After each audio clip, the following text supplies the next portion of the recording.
दिलशाद साहब साबिक secretary election commission में ज्वाइन कर चुके हैं। तो कंवर साहब आज इलेक्शन कमीशन ने वाज़ेह तौर पर एक कह दिया है हल्का बंदियों से मुतालिक, और 14 दिसंबर की जो उन्होंने तारीख दी है 14 दिसंबर तक तो ये सिर्फ अमल हल्का बंदियों का मुकम्मल होगा। उसके बाद फिर क्या क्या मामलात होने हैं, किस तरह से मजीद आगे टाइम लिया जाएगा। तो ये अभी तक तो बात फरवरी 2024 की हो रही थी, इसका मतलब अप्रैल या मई तक मामला चला गया इलेक्शन का आपकी नज़र में?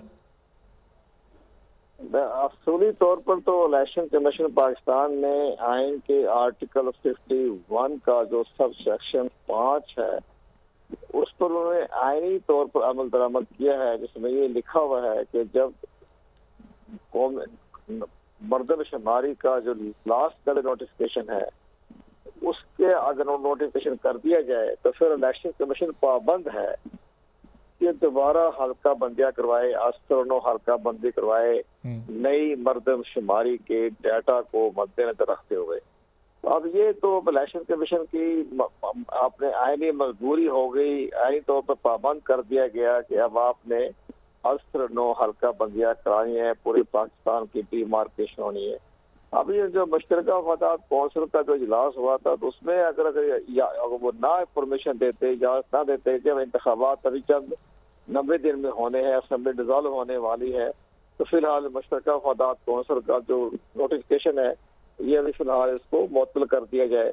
लेकिन उन्होंने तो फौरी तौर पर इलेक्शन कमीशन को दोहराए पे खड़ा कर दिया।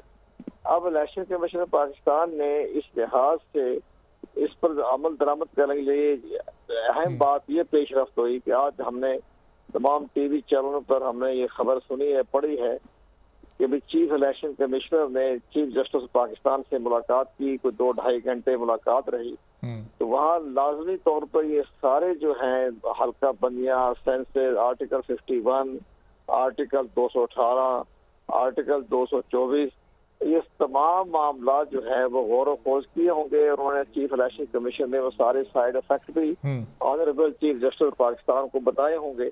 कंवर साहब जाहिर है कि उस मुलाकात की तो कोई तफसील निकलकर सामने आई नहीं, लेकिन अब ये बताइएगा कि 9 अगस्त को असेंबलियां तहलील हुई थी और अब जो 90 दिन की मुद्दत है नई निगरान हुकूमत की वो तो 8 या 9 नवंबर को जाकर पूरी हो जाती है। उसके बाद निगरान हुकूमत किस हैसियत में काम करेगी? क्या उसको कोई आईनी कवर हासिल होगा, यानी वो निगरान हुकूमत आईनी हुकूमत कहलाएगी?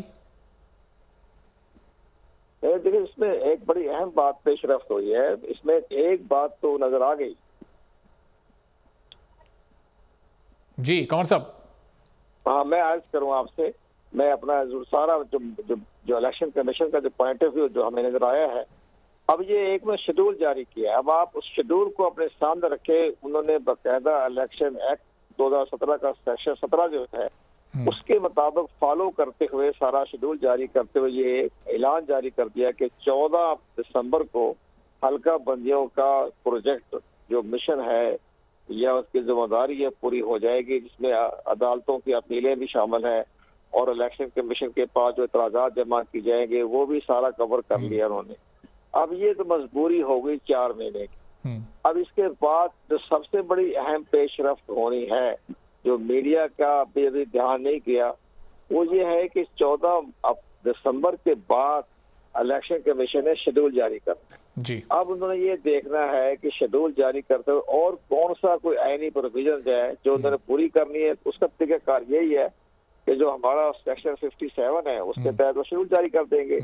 और प्रेसिडेंट ऑफ पाकिस्तान ने वो पास भी इख्तियार थे कि वो इलेक्शन की डेट दे देते, लेकिन जो असेंबली डिसॉल्व की तो उस वक्त आइन का आर्टिकल 58(1) के तहत डिसॉल्व हुई है। वो आर्टिकल जो 48 का जो सेक्शन 5 है उसके मुताबिक अगर ये डिसॉल्व होती तो प्रेसिडेंट पाकिस्तान कानूनी आईनी तौर पर बाउंड थे कि वो इलेक्शन की तारीख का तयन कर देते आइन के मुताबिक। लेकिन वो तो आइन के आर्टिकल 58(1) के तहत हुई, उसमें इसका जिक्र नहीं है।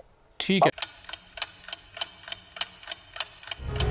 आप लोग इस मुल्क पाकिस्तान में आजाद हैं। सहाफती उसूलों पर कारबंद बोल न्यूज ने रखी रिवायत बरकरार। बोल न्यूज की जानिब से देखने वालों को यौम आजादी की बेहद मुबारकबाद। मुल्क भर से जश्न आजादी की तकरीबात बोल ने दिखाई अपनी स्क्रीन पर। पाकिस्तान के 76वें यौम आजादी का जश्न बोल ने सुनाई पाकिस्तान जिंदाबाद के नारों की गूंज। बोल की सबसे बड़ी ट्रांसमिशन में पाकिस्तान का नाम रोशन करने वालों ने दिए कौम को पैगामात। बेपनाह मुश्किलात का सामना करके इस मुल्क को हासिल किया। आजाद कौमों को बहुत सी कुर्बानियाँ देनी पड़ती हैं। 76 वारियों में आजादी का दिन जोश खरोश के साथ मनाया, क्योंकि जिंदाबाद पाकिस्तान ये है बोल की पहचान। सब्सक्राइब करें और बेल दबाएं ताकि कोई खबर रह न जाए।